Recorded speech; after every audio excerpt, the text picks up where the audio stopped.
Gile, welcome to the podcast. How are you, my friend? Guys, thank you so much for inviting me. It's an honor to be here. I've been following your podcast for many years already. So yeah, appreciate that, man. And likewise, you're obviously the founder of the BJJ Eastern Europe news website. That's right. So likewise, we've been following your stuff for a little while as well. So it's cool to meet you. And of course, you're a third degree black belt as well. So a very accomplished grappler yourself. Thank you. So obviously, Eastern Europe BJJ website, we'll come on to that and we'll talk about that in more detail in a little bit. But whereabouts in Eastern Europe are you based? So I'm based in Belgrade, Serbia for the last around 20 years. I've been living here, I'm originally from France. I'm half French, half Filipino. And I've lived a bit all over the world, As a kid and as an adult, I was working in real estate for many years before going 100% in Jiu-Jitsu for the last 10 years. So I'm quite international background, let's say. Yeah, that's cool, man. That explains the very good English that you're speaking to us right now. Thank you. And what made you settle in Serbia out of all the places that you visited? Oh, that's a long story, man. But it's a woman, innit? Yeah. Many people in Serbia, they call me James Bond. They think I'm a spy. They're like, man, this guy speaks all these languages, and he's here with us. But basically, I when I was a student in Paris in the late 90s, early 2000s, my roommate was a Serbian guy, and we became best friends. And I came to visit many times, and then I fell in love with a country. Then I fell in love with a Serbian girl, and this is my wife nowadays. So that's I have a kid, and So and the next thing, I opened an academy here, and now I'm stuck here. I can't leave anymore, man. I've got these academies here. They need me, So. I'm here for life, man. Yeah, sounds good, man. And what's the jiu-jitsu or grappling scene like in Belgrade where you are? It's surprisingly quite good. It's it started. There was a Serbian French black belt, not me, but a Serbian French black belt who came here in the year 2000 from Paris, and he started he just planted the seed, and from then everything grew from there. So. The countries are 7 million people, and we've got I would say maybe around 150 black belts. Obviously not all of them are competing at a high level or anything, but there's a quite a good level here. When I started my academy 10 years ago, I'm I was a fresh black belt. So most of my students were white and blues. And I had to often travel abroad, to train with guys, to improve, But nowadays, 10 years later, we've got 13 black belts here, and honestly, I don't really need to travel too much, I think I've got I'm not even the best guy in the academy anymore, They kick my ass, So it's great, it's awesome, man. Yeah, that's cool, man. And is Brazilian Jiu-Jitsu the prominent grappling martial art in that part of the world, or are there other grappling disciplines there as well? To be honest, Serbia is really into basketball. They love basketball here. It's they do love basketball, don't they? Yeah. They're top 3 in the world. So many world champions. Wow, Look at the NBA. There's so many Serbian and Yugoslavian players are there. I don't know if you guys heard about Nikola Jokic. It's yeah, I was about to say, Jokic. Yeah, he's massive. Exactly, and his brothers trained jiu-jitsu before in Serbia. Yeah. His 2 big brothers, they're famous in the States. Like his bodyguards, and so number one sport here is basketball. Then you got football. They love football. They're not very good at football, to be honest, man, but they love it. And then all handball, volleyball, what the hell, volleyball? Water polo, all these kind of sports. And but they surprisingly have the sport with the most medals in Olympic Games is Greco-Roman wrestling. So they have a lot of high level Greco-Roman wrestlers. They don't have freestyle, I don't surprisingly, but Greco-Roman, they're really good. But wrestling is not a mainstream sport. You got just a small number of fanatics who train it, and they're really good. And you also have good judo here also, but it's not mainstream like in the States. You go to the States, I go there often. My sister lives in New York, man. It's mainstream. Everybody knows BJJ. They see you in the street, you got cauliflower ears. Hey, bro, you train? Here, not really, man. Here, you got cauliflowers. They think you're born that way, man. You know, so like, I just think something's wrong with you. Yeah. yeah. They ask me, is that normal here in the Philippines? I'm like, what are you talking about, man? You know, I train jiu-jitsu, man. Like, they don't know what you're talking about, man. You know. Yeah, I'm chatting to quite a few international grapplers now. It seems to be that like the level of wrestling in a particular country somewhat dictates the style of jiu-jitsu that comes out of it. I mean, chatting to some of the Aussies and the British lads are the same as well, but primarily sort of guard players and leg lockers where, you know, the kind of, I guess, that part of the world, if there is a strong pedigree of wrestling, then you'd kind of expect them to have like a wrestling style of grappling or jiu-jitsu. Is that the case, or are you guys just all over the leg locks there as well now? It's not at all the case, you know, because just like in those countries, those wrestlers, they don't really gravitate towards BJJ, you know. The BJJ crowd here, like, if I look at my academy, it's mostly like IT guys, you know. You have a mix. You have IT guys, you have like corporate dudes, you know, you have mom and pops, you know, like in their 40s, 50s. You've got, this is Serbia, so you got a bunch of criminals, you know, gangsters. You've got some politicians, police guys, you know, so it's like general pop, let's say, you know. And then once in a while, you'll get like some retired football player or basketball player who comes in who's like a super athlete, you know. And then, but yeah, it's similar like in the UK, I guess, and just like regular people, you know. Yeah, jiu-jitsu, the only place where you're going to get like criminals, politicians, and police officers like being friendly with each other. Yeah. That's true, man. That's true. Yeah, it's one of the coolest things about it. So take us back to your story then. So obviously you've been a black belt now for about 10 years, you said. Like, where did you first discover jiu-jitsu? 12 years. Yeah. 12 years. Yeah. Where did I discover, or where did I start? Because I discovered it in 95. I'm old, man. I'm 45, you know. I discovered it by watching a VHS tape of Royce Gracie, you know. that's like my generation, you know.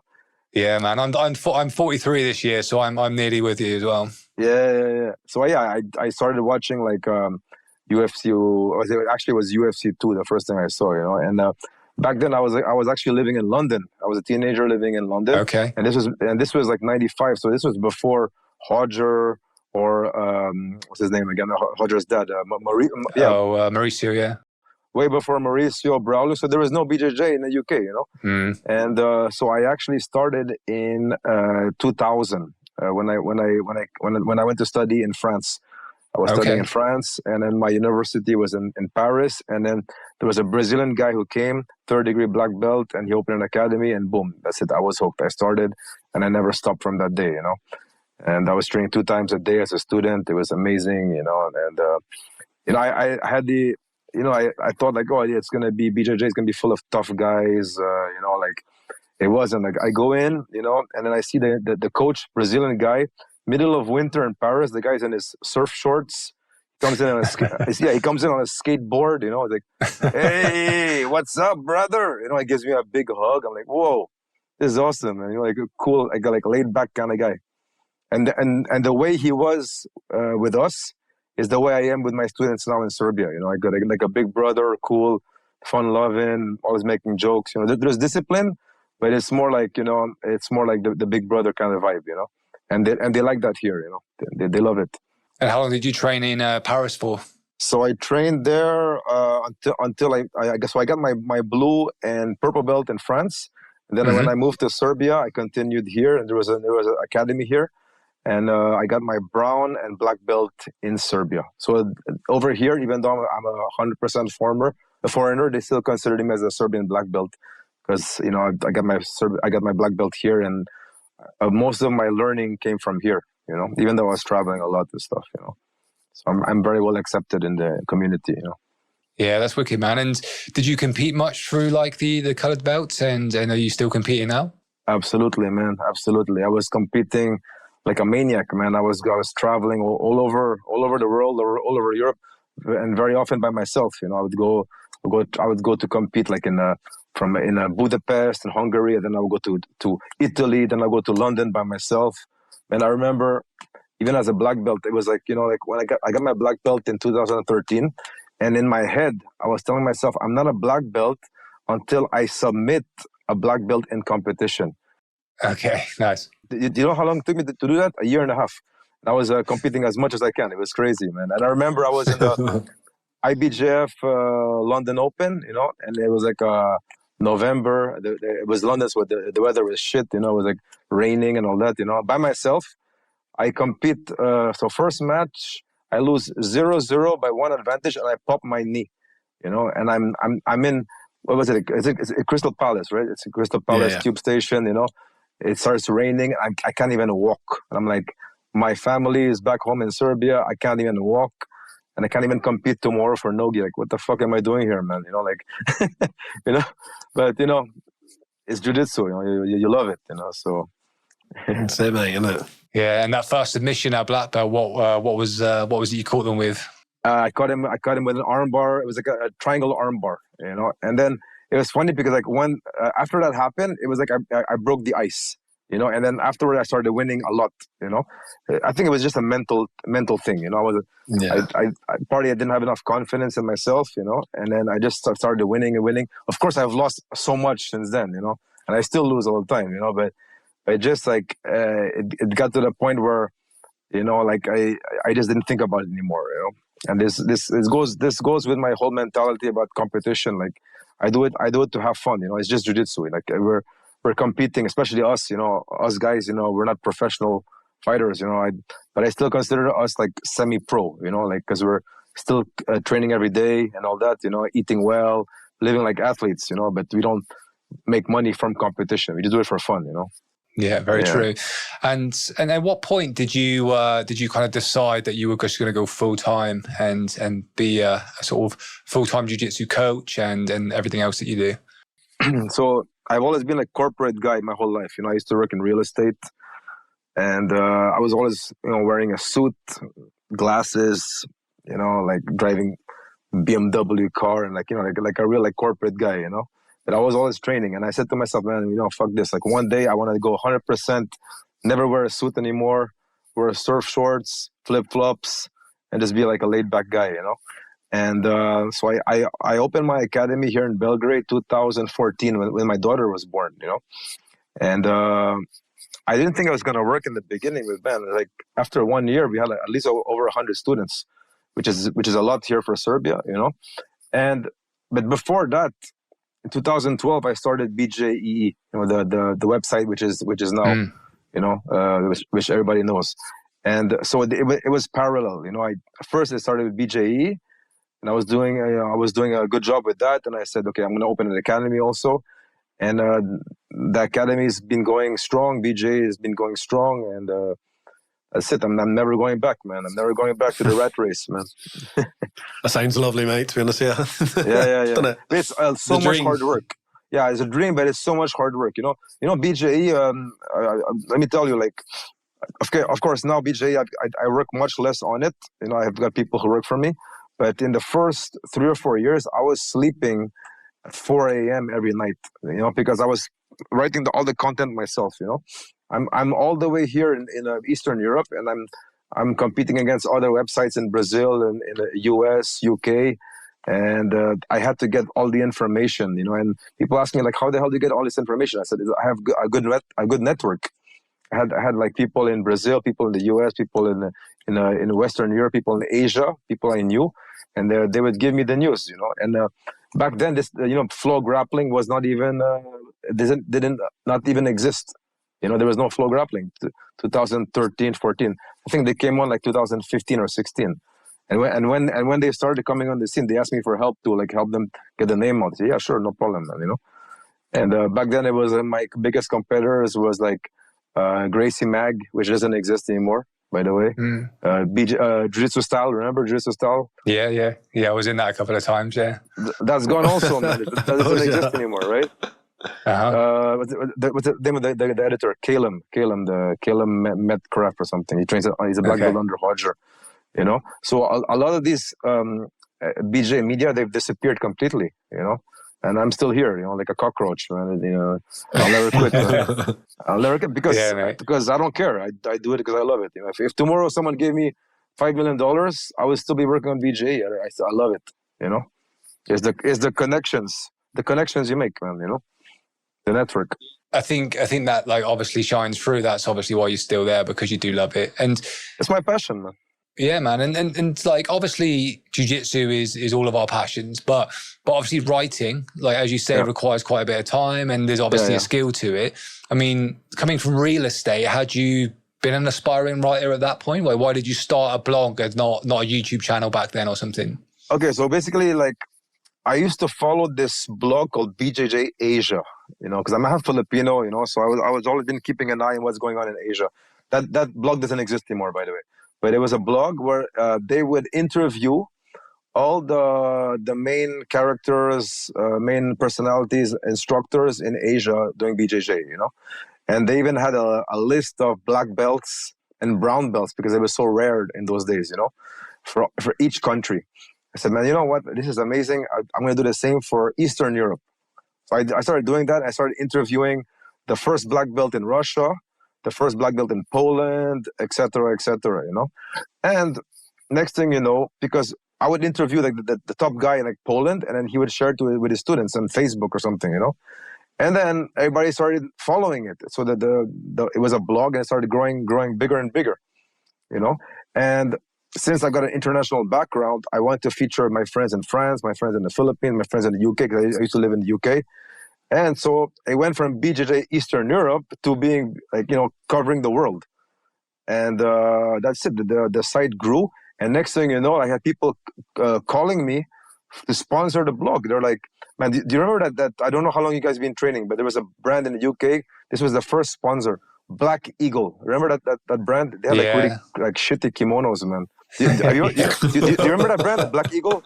Yeah, it rings a bell. Yeah, I've been training since about 2006. Okay, so you know it for sure. They were quite shy, to be honest, man. So they were like, hey, we like a banner on your site. I'm like, yeah, sure. I didn't even ask for money. He said, we'll send you one of our gis and you just do a review. And I go, okay, cool. You know, and that's how it started. And next thing you know, sponsors started coming in. And then after a few years, you know who was sponsoring the site? IBJJF, UAE JJF, you know, like big sponsors, man, you know. And but you know, I never went out to ask to offer sponsorship deals to anybody. They just contact me because they saw that people were going on the website. It was getting a lot of traction. And people ask me like, how were you able to get so much traction? It's because I was covering stuff which the mainstream sites were not covering. Okay, so like all the rumors, all the scandals.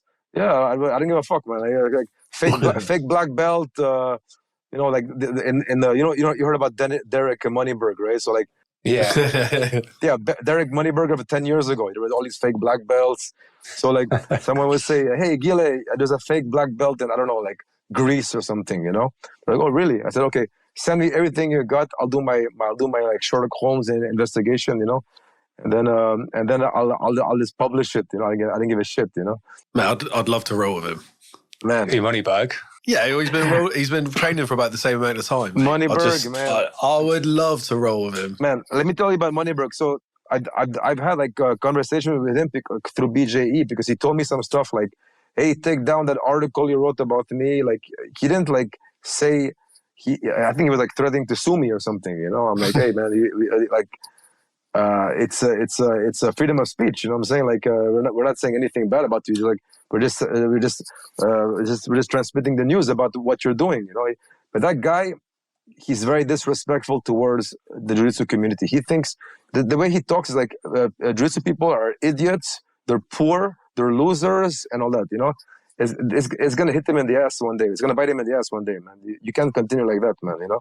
That's very disrespectful, man. You know, like, and I told him, you know, Derek, like, the problem is not the fact that you got your black belt. It's the fact that you got it in 3.5 years. What the fuck, man? You know, like that's like reserved for the elite. You know, and like, and I just told him, listen, if you want to shut these guys up, just compete in a local tournament in the Masters division, and even if you lose, as long as you do a good job, you know, people will leave you alone. He's like, I don't give a shit. Agree. I don't give a shit what these losers think. I'm like, okay, whatever, man. Okay, that's your problem. You know, like, yeah. Yeah, it's more, I don't know, it's just, I don't know, it's just so fast, mate. And you look at the list of the people that have got like their black belts under 5 years, and then he's just fucking him in the middle of them. And it's like, man, what the fuck is this guy, man? Yeah, do you know what I mean? But you know what's the saddest thing for me? is the instructors, all the Oh, instructors. man, I was about to say it. Yeah, it's exactly what I was about to say. Like, money has bought them about. They just sold out. They just sold out for this guy. Like, man. I mean, like, as an instructor myself, I've had many people ask me to give them a black belt. Like, they're like, what would it take for me to get a black belt? I'm like, man, don't even ask me these kind of things, man. Like, it's like, like, I can give you a black belt, but then all of my students are gonna shit on me, man. Like why would you give this guy this and this? I mean, I can't do that, man. It's this. There's no money in the world that would justify that. The only thing I would love if he was legitimately a really good black belt. that would be actually quite funny, wouldn't it? If he was. Of course. Then people will respect. But still, 3.5 years, get the fuck out, man. Come on, man. Yeah, I saw that I saw how many hours of privates he said he'd done, and I did the maths on it, and I think he's claiming that he did something like 3 hours a day, 7 days a week of privates for like 3 years straight. I don't know if that's really realistic. Yeah, whatever, and even if man. he had, you're not gonna get good just getting instruction from privates. It's physique, and this is not a jibe at him, but like if you were training for 3 hours a day, yeah, you're gonna look like Superman, bro. Like you're gonna look like Superman 3 hours a day, 7 days a week. You're gonna look like Superman, and yeah. Honestly, we're not gonna cover his things anymore because it's let's just let it die down and like let nobody talk about it because I mean this guy is an embarrassment, man. That's fair play, though. Yeah. Thinking back over all the years, like obviously, like you said, you've covered a lot of scandals and you've like investigated all sorts. Like thinking back over the years, what are like a few stories that you've covered that really kind of stand out for you? So first of all, before I cover this, I want to give props to my friends from the UK BJJ Underground because I've been a part of the Facebook group and I've even been part of the SF UK forum. If you guys remember that, that was before the Underground. So This is the Submission Fighter UK forum. This was 2000, 2002, 2007, and they were like, I was a member of that, And then what they would do, like the BJ Police, BJ Police. You heard about it, because I'm good mates with Simon and Dickie from Cross and Gracie. London, mm-hmm. I trained many times with them. So they were doing that. They were exposing these fuckers, So I said, there's a UK BJ Police. Let's do a worldwide BJ Police, man, And that's how it started, So we were exposing guys from all around the world, I even got death threats, like some guy, he told me, I'm gonna catch you, I'm like, listen, man, here's the address. I give the address of my academy in Serbia. Come over, man. No problem, But actually, I've had some stuff which I refuse to do, there were some anonymous guy who wrote me from the States. He goes, "Hey, I've got this guy you need to investigate. He's a fake black belt." I'm like, "Okay, let me have a look." So I go on to the profile. Man, it's a Chechen guy from New Jersey. And I'm like, no, I'm good, man. I'm good. It's okay. I don't want no trouble, man. Let him be a fake black belt. It's okay, man. It's good. What I mean? Yeah. But honestly, I've stopped doing that because nowadays I think you don't really hear about those kind of guys anymore, man. It's becoming more and more rare because with social media and all that. Oh, you just get found out very, very quick. fast, man. I love that McDojo shit with the Aikido guys and all that. Oh, that cracks me out. Yeah. Like that gets me every time, mate. Where they're just fucking falling over, and that's the one, mate. Yeah, and then and was there a particular story, whether it was a fake black belt or anything else that really stands out that you kind of? Well, actually, there was a fake black belt in Serbia, and this was a story in itself. So this was 2013 or something. Oh, no, sorry, 2014, 15. I was at a competition, local competition, and then some guys said, "Hey, Gile, there's a guy who's here with his students, and he's from the States. He's a black belt." And I'm like, he's like a Serbian American black belt. I'm like, okay, cool. And so I'm like, I go up to meet him, to introduce myself to him. Like, hey man, I'm Gile. Nice to meet you. I heard you're new here. He's like, yeah, I'm George. I'm like, where they get their black belt from? A normal question, right? And he says this. He says, I got my black belt from Joyce Gracie, and he said Carlos Junior Gracie, not even Carlos Gracie Jr.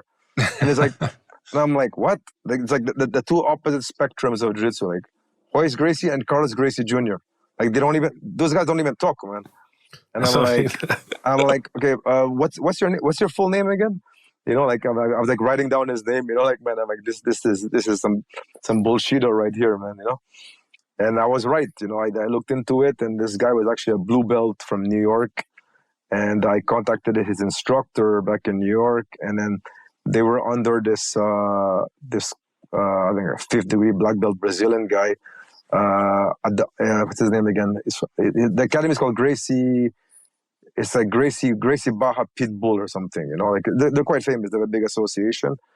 And it's like, no, this guy is a blue belt, man. I'm like, so basically, I put up the article, and then the guy called me like after 2 days, like, started crying, like, hey man, you can't do this to me. You know, I'm like, I said, well, you know, I can delete the article, but you know what you have to do? You have to make a public apology to everybody in the Serbian community, because he already had an academy with students, you know.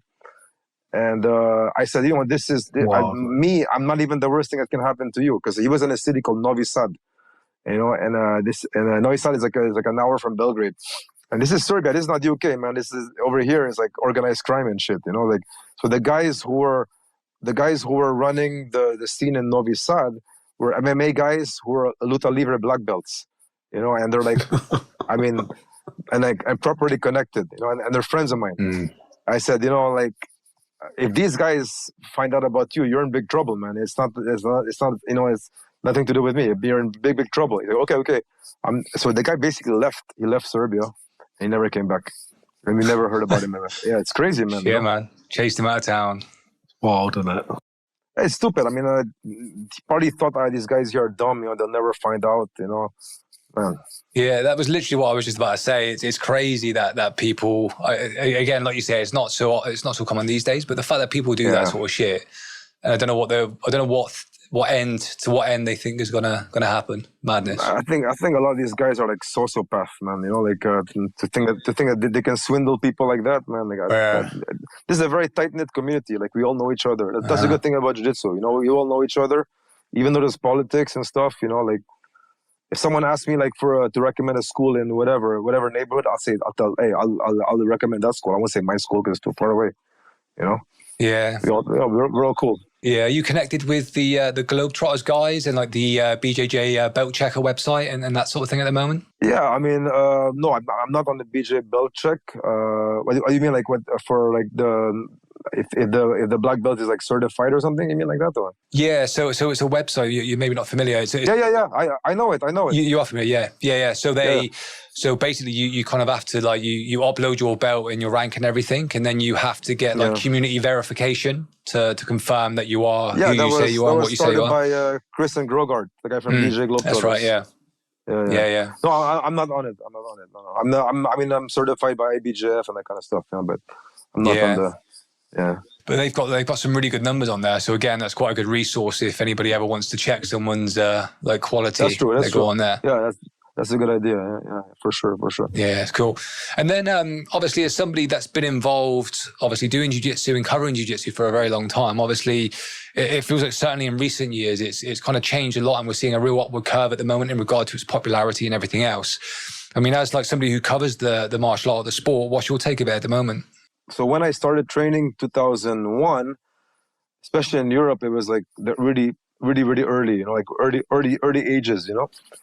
Obviously, I mean, we have to look at what's going on in the States, because that's really where all the action is, you know. Even though UK, it's like it's grown so much, and there's so many. How many black belts in the UK now? Like at least 500, 600. It feels like that, yeah. Yeah, it's huge, man. It's huge. I mean, I really feel like it's becoming mainstream, or it's actually in the States. It's already mainstream, and you look in every city in the US. There's like academies everywhere, man. It's insane, you know. And I think the sky's the limit, man. We're very lucky that we have like someone like Joe Rogan, you know, who's always, you know, talking about jiu-jitsu all the time on his podcast. That's why, like, whenever I have like a new student coming in the academy, I ask you like, where did you hear about jiu-jitsu? And it's never It's never like UFC 1. Huh? It's either Joe Rogan or from the UFC. You know, is those two things. You know, or for example, like IT guys are like, oh yeah, I saw that. What's his name? The owner of Mark Zuckerberg. I heard that Zuckerberg was training. You know, that's good, and it's also not good because a lot of the guys they get the false impression that jiu-jitsu is like accessible, like easy. You know, like but it's not, man. You know, you guys have been training for a long time. You know it's. You need to really love it to keep training, because especially when you're a white belt, right? When you're a white belt, it's fucking tough, man. You get beaten up every day, and you got to keep showing up. You know, you got to keep showing up, man. You know, it's the hardest point. I said that to one of the lads today. He was like, "What am I doing wrong?" And I was like, "Mate, you're not actually doing anything wrong. You just need to keep this first year, just get beaten up and just get on with it, you know, and you'll be fine." Like I don't know what else to say to him because it's it, innit? You just got to keep going. It's good for you. It's good for you, man. And it keeps you in check, you know? Like me, I just came back from France. I was in France for 5 weeks on vacation. And, man, I was training there with the young guys, you know, like 18, 19-year-old purple and blue belts and brown belts who started as kids. So these fuckers, they've been training for over 10 years. Yeah, it's crazy. They're basically black belts. And I trained with this guy who was this year's purple belt adult world champion IBJF. You know, I put up a video, and I don't know if you saw it. I watched it. Yeah, man, fucking good. This fucker, like, he was like face cranking me like twice, taking my back. I was going to say he done it twice to you, didn't he? Face cranked you twice. Yeah, but actually, like, what people don't know is like I told him before, hey, bro, go against me competition mode and go as hard as you can. Don't worry, I'll take it. You know, it's fine. And because I want to see how it feels, you know. And man, he was all over me, like I owed him money or something, you know.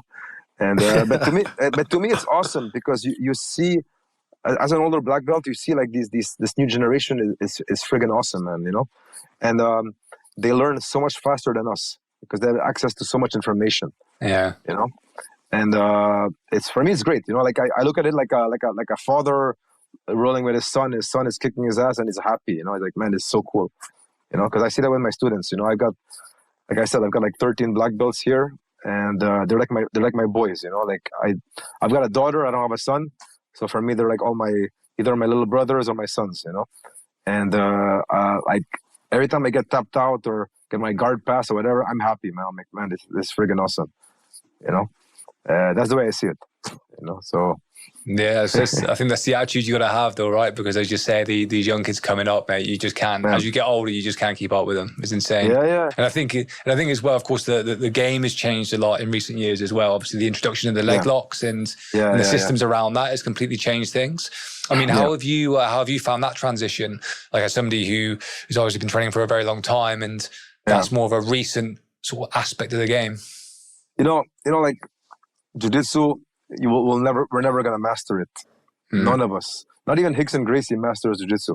You know, it's like an ocean of knowledge. So we're never gonna learn everything. So at least learn as much as you can. But you need to also specialize in one aspect. That's the way I think. You know. So in my gym, I got guys who are very, very good at leg locks. So like way better than me. You know, I consider myself like a blue belt in like in a leg lock game. Blue belt. You know, it's good enough. You know. I compete in the masters division, so we don't really have heel hooks, you know. I don't want to deal with that shit, man. You know, I don't want to have the ACL surgery or anything, you know. But so I leave it to them to go deep into it, you know. Because me, like for example, I've gotten to an age where I just want to be as good as possible in my type of game, which I call Sloth Jiu-Jitsu. You know, like is that long-term game. Which you can play until you're like in your 80s, you know, and it's not reliant on speed. It's not reliant on strength. It's just reliant on perfect technique, timing, and staying calm, you know. So I love leg locks, for example. You know, I love to wrestle. Although, man, wrestling when you're over 40, wrestling sucks, man. You know, like. You can't really sprawl so much. You know, you lose all your athletic abilities, but you can wrestle up. You know, you can wrestle with one knee down. You know, which is what people don't really teach. You know, I show it to my students and they love it. You know, Like right away, the match starts, you go one knee down, and when you're one knee down, you're below the center of gravity, and you can already attack the legs. You know what I mean? So you just adapt. You just play it smart. Yeah, that sounds good, man. And I wanted to talk to you about your kind of Sloth Jiu-Jitsu and how you've kind of adapted your style over the years as you've got into your 40s. Because as I say, I'm not far behind. I'm 43 this year, so I'm kind of going through a bit of a transition myself, where I've had to come to terms with the fact that my body just isn't able to keep up with some of the athletic youngsters now. So explain that style of jiu-jitsu and how you developed it and what it's all about a little bit more. Yeah, just also like what you're saying, you said something very interesting. Like you come to terms with how your body is not able to adapt. I think we need to have, especially when we're older, we need to have a very healthy ego. In the sense that if you roll with somebody who's 20 years younger than you, don't get pissed off if the guy kicks your ass, man. Even if he's like 1 belt or 2 belts or 3 belts lower than you, He's 20 years younger than you, man. Like it's, I even heard like this rule, I forgot what it's called. It's like a rule like 10 years adds like 1 belt to level above or something like that, And I think it's true, man, And for me, like being on the mat every day is a blessing, I look at, I'm sure you guys have friends who are like your age in their 40s, and they don't train jiu-jitsu. They go to the pub every night, drinking. They look horrible, man. They look like they're 60. They don't look like they're 40, man. Yeah. So I'm just grateful that I'm still able to be at the academy, rolling with these guys, to be competing, and to be when one of my students tells me, "Hey, coach, you're a tough roll."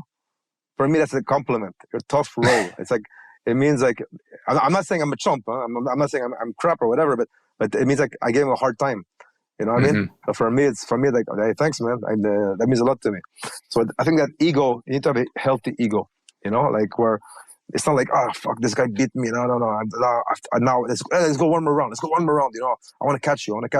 No one cares about who wins, who beats who in the academy, man. Like that doesn't matter, and even in competition, people are scared to compete, right? Like they're saying, "Oh, people are gonna judge me if I lose. They think I'm not a worthy of my level." Let me tell you one thing, man. When you lose, most people actually feel good. Others, they feel good.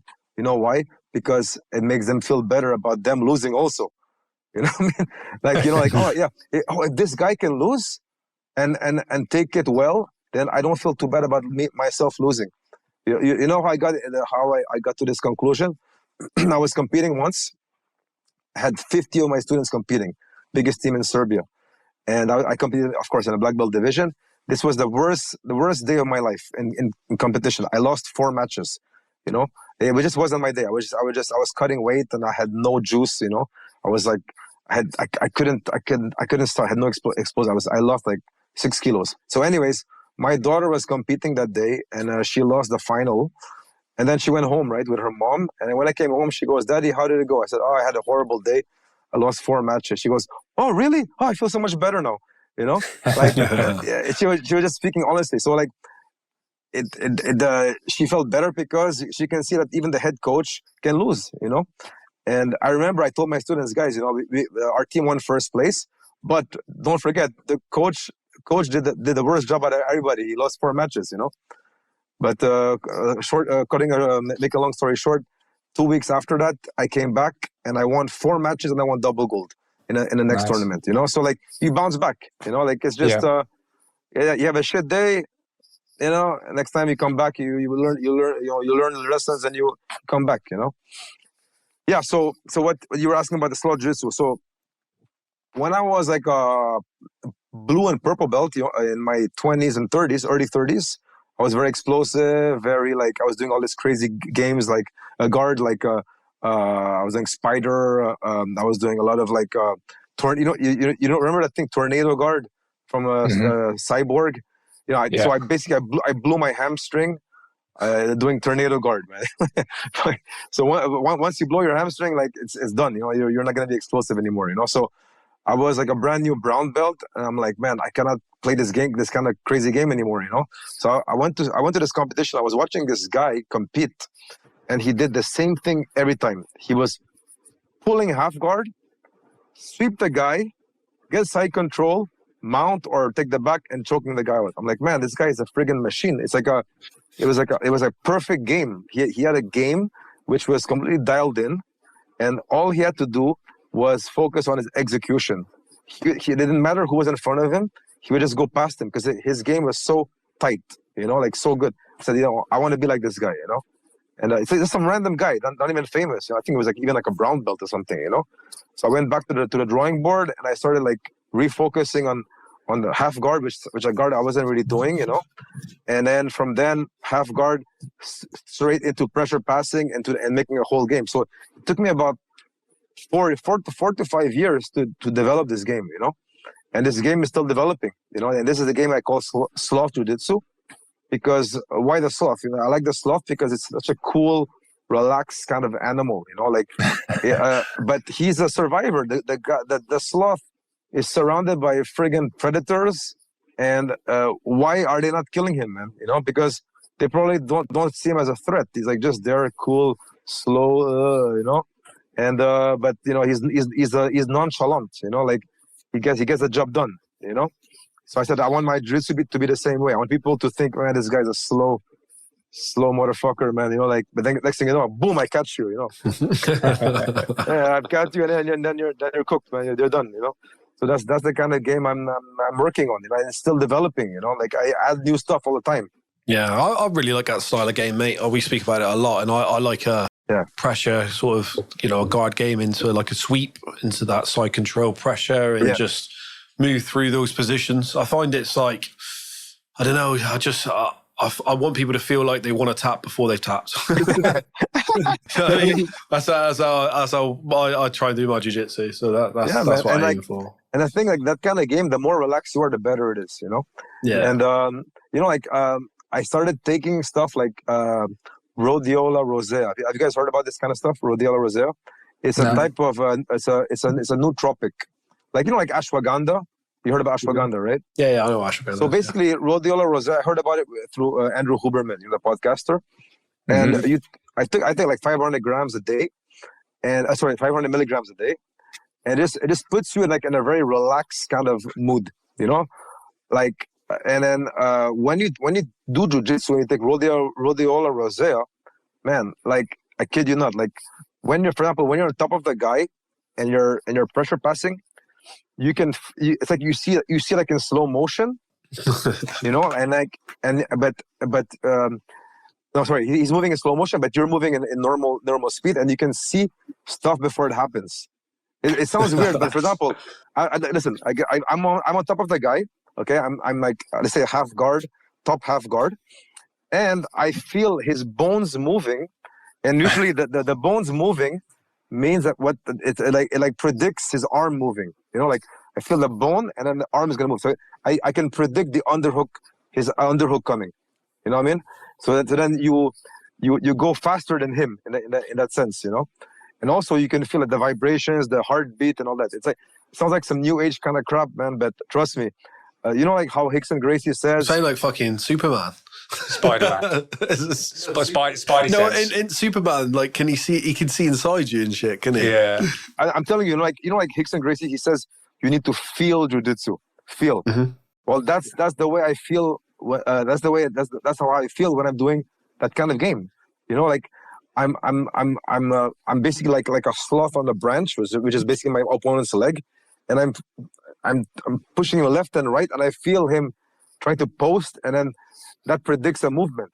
It's something it takes many years to feel. And like when you roll a long time, you start feeling this. And then you start developing these automatic moves. You don't even think. Like for example, I know I'm gonna push him here. I know he's gonna post. So before he posts, boom, I catch the arm or something. Like that kind of game. Yeah. It's kind of like next level, let's say. I need some of this stuff though. You have to send me a link where you buy it, and I have to give it a go. Sounds good. Yeah, you do need some soft jiu-jitsu. I'll give you 25% discount, brother. Oh yeah, hit me up. And then away from the mats, do you do much like gym work and like what's your nutrition and everything else look like? Absolutely, we have to, man. We have to, because recovery. I'm 45, so like recovery takes a big hit, like after 40, like I make a joke, like when I turned 35, I got hit with a couple injuries. Like I got my hamstring, and then next thing you know, I got a hemorrhoid or whatever, like fucking, like, you get all these things that happen to middle-aged people, man, So, in regards to recovery, man, like, like there's like so much new science coming up nowadays. People didn't know this like 20 years ago, like if you look at athletes 20 years ago, they were still smoking and like, drinking alcohol and all that, man. Now there's so much you can do. Like, for example, like, number one, sleep, man. Sleep is so important. For me, sleep is the number one recovery tool, and it's the most powerful one. And the best part is free. You know what I mean? Like but it's the hardest thing to get because you need discipline. You need to switch off your phone and switch off Netflix at night and let's go to sleep. You need your 8 to 9 hours, man.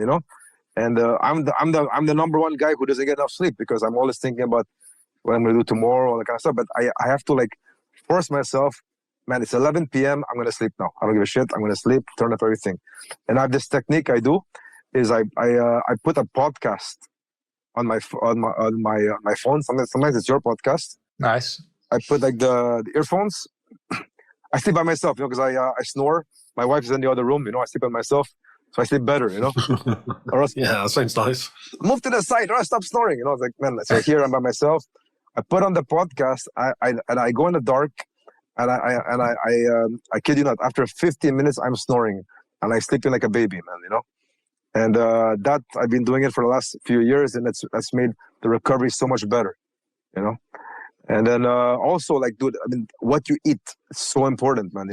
Like, so I've tried all types of diet to help my jiu-jitsu and to help my life also. Keto diet. I tried carnivore. So basically, what I realized is that everybody's different, right? But for me, you need glucose. We do a high intensive sport, and you need glucose. So you need basically carbohydrates to function. If you do keto, you're gonna feel good for about a month, and then you're gonna crash. That's what happened to me in that competition. I had no energy because I wasn't eating enough carbs. So it's like long distance runners. What do they eat? They eat carbs, but they eat good carbs. They don't eat like white bread. They eat lentils. They eat beans, like quinoa, that kind of stuff. So you need all that during the day. So I've been researching all of that kind of stuff. And for recovery, man. Okay, of course, sleep. I take cold showers. First thing I do in the morning, I have to take a cold shower, because you've got all that pain, all that pain from the night before from the training. Take a cold shower. It's like a slap in the face, man. I take a cold shower. I've got the energy to go through a wall. I'm like, yeah, let's go. I drive my daughter to school. She's like, hey, daddy, you're too hyper. I'm like, yeah, it's okay. I took a cold shower. I'm awake. I'm awake. Let's go. Let's do this. And then also, like, one thing that's like, it's kind of like, it sounds like counterproductive, but when you're sore in the morning, trust me, the best thing you do is bust out 20 push-ups or press-ups if you're British. 20 press-ups, man. Body weight squats, maybe a few kettlebell swings. That wakes up the body. It gets the blood flow, and then you don't feel sore from the day before. Hair of the dog, mate. Yeah. So I do a thing called Grease the Groove. I discovered it with Pavel Tsatsouline, the very famous Russian-American kettlebell guy. He calls it Grease the Groove. Basically, I work from home, so basically I can do like these like micro workouts all day long. So I do like, like for example, let's say like if you go to the gym, like you go to the gym like 3 times a week, you're gonna be tired, man. But if you break down, let's say like you want to do 100 push-ups a day, right? If you do 30 push-ups or 3 times 30, right? That's gonna tire you a lot. Like I do 30 push-ups, you're like, oh, I'm a bit tired now. If you do 10 push-ups and take a break for 30 minutes and do another 10, you don't even feel it. Or if you have a pull-up bar, right? You do 5 pull-ups. You don't even feel 5 pull-ups, but you do 50 pull-ups a day. So 10 times 5. Man, and you do it every single day. You just build up that strength, So I've been doing that for many years instead of just going to the gym. So you do that instead of going to the gym and doing sort of hour-long workouts, for example? Yeah, because the thing is, dude, I train 6 days a week. I'm in my academy every single day, you know.